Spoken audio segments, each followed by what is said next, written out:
What's up mga kahayop? Titingnan natin yung bakang pinako-consult ni Sir. Hirap daw lumakad. So, hindi natin sure kung napano. Tingnan natin kung napano yung paa. Ayan yung baka.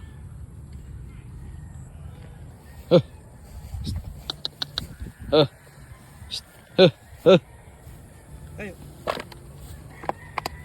Alin pa sir yung may problema daw? Hindi ko rin alam kasi sinabilag sa akin. Anak ko yung may alaga niya. Ayun, sa harap. Ayan, may minita. Oo, kaliwa sa harap. Hatakin nyo sir. Dali na po natin doon sa ipitan para ma-check po natin na maayos. Ayun, sa harap niya yung umiika. Hirap lumakad. Oh, parang okay naman. Yung umiika nga. So, yun yung problema sa paa niya. Hawakan niyo sir nga. Maisuyo po. Yan. So, ito yung problema natin sa paa niya.